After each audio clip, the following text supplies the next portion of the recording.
आज का हमारा टॉपिक है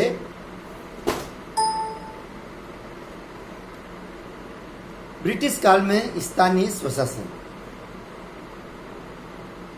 जैसा कि आप सबको विदित है, भारत में प्राचीन काल से ही ग्राम पंचायतों का अस्तित्व रहा है,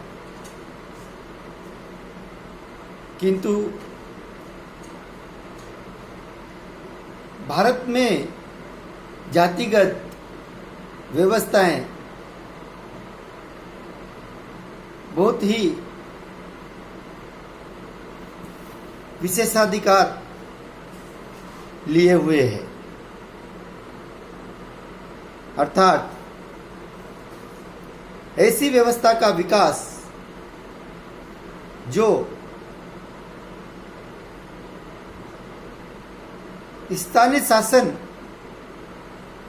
की जनता स्वयं अपने विकास में भागीदार बने। प्राचीन ग्रामीण समाजों में की जो व्यवस्था थी वो वंशानुगत, विशेषाधिकार तथा जातिगत आधार पर होती थी। उनका कार्य क्षेत्र अत्यधिक सीमित होता था। राजस्व वसूल करना तथा जीवन और संपत्ति की रक्षा करना उनके मुख्य काम थे। वे न तो राजनीतिक शिक्षा का सजग साधन थे और न ही प्रशासनिक व्यवस्था का महत्वपूर्ण अंग थे। ब्रिटिश काल का शुरुआत, जैसे कि आप सब जानते हैं,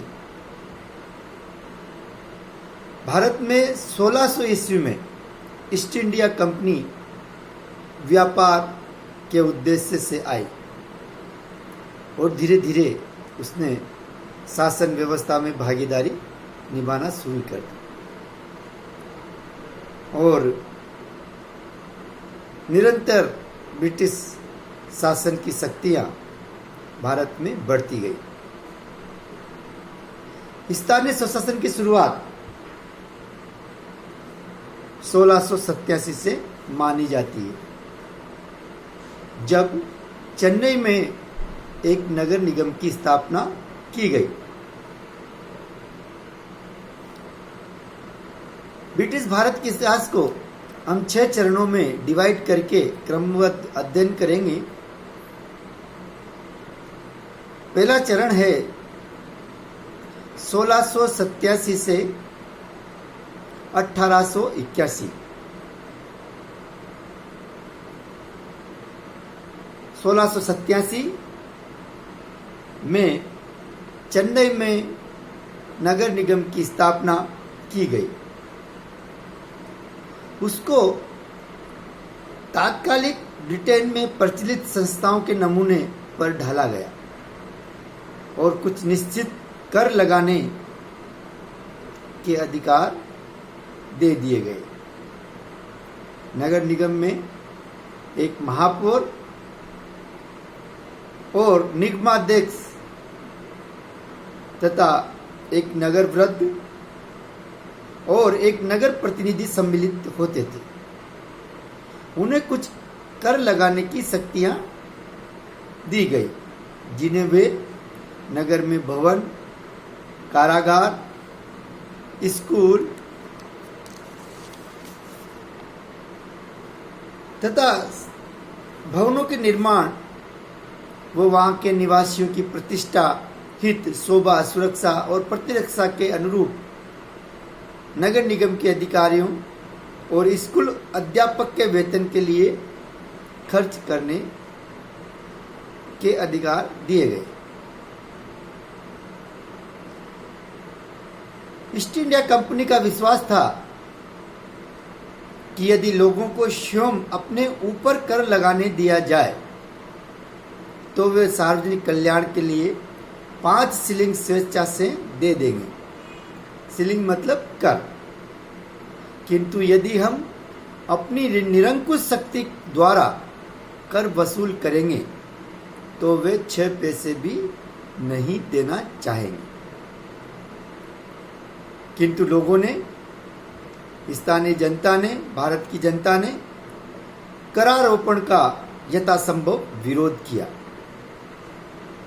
1726 में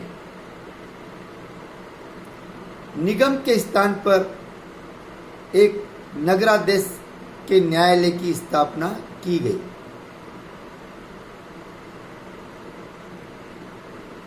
उसका स्वरूप प्रशासनिक न होकर न्यायिक प्रकृति का था। भारत में स्थानीय शासन की प्रगति के लिए 1793 तक प्रतीक्षा करनी पड़ी। उस वर्ष उसको संवैधानिक अधिकार प्राप्त हुआ। 1793 में अधिकार पत्र अधिनियम, जिसे चार्टर एक्ट द्वारा चेन्नई, मुंबई और कलकत्ता के 3 महाप्रांतीय नगरों में नगर निगम की स्थापना की गई। उसी अधिनियम के अनुसार भारत के महाराज्यपाल अर्थात गवर्नर जनरल को उक्त तीनों नगरों में 3 शांति दंडाधिकारियों को नियुक्त करने का अधिकार दे दिया गया। इन दंडाधिकारियों को सफाई, पुलिस व्यवस्था तथा सड़कों के रखरखाव के लिए भवनों तथा भूमि कर लगाने का अधिकार प्रदान कर दिया गया। 1842 में बंगाल अधिनियम पारित हुआ, जिसके अनुसार बंगाल के अंतर्गत जनपदीय नगरों में भी नगर प्रशासन का विस्तार किया गया। किंतु यह अधिनियम निरर्थक सिद्ध हुआ। चूंकि करारोपण प्रत्यक्ष था, इसलिए उसका सर्वत्र विरोध किया गया। 1850 में संपूर्ण देश के लिए एक अधिनियम पारित किया गया और उसमें पहले की संविधियों के विपरीत अप्रत्यक्ष करारोपण का प्रावधान किया गया, जिसके लिए लोग स्मरणातीत काल से अभ्यस्त हो चुके थे। 1863 में स्थानीय संशासन को नए सिरे से गति और प्रोत्साहन मिला। इस वर्ष राजकीय सैनिक स्वास्थ्य आयोग ने अन्य चीजों के साथ साथ भारतीय नगरों की गंदी स्थितियों के संबंध में चिंता व्यक्त की गई। फलस्वरूप अनेकानेक अधिनियम पारित किए गए, जिसके द्वारा देश के विभिन्न भागों में नगर प्रशासन का विस्तार किया गया। उस समय तक भारत में स्थानीय शासन की स्थापना करने के लिए ऐच्छिकता के सिद्धांत का अनुसरण किया गया। अब उस सिद्धांत का परित्याग कर दिया गया है और प्रांतीय सरकारों को नगर निगम बनाने का अधिकार दे दिया गया है। सफाई, प्रकाश तथा पानी की व्यवस्था करना उन समितियों का मुख्य काम हुआ करता था।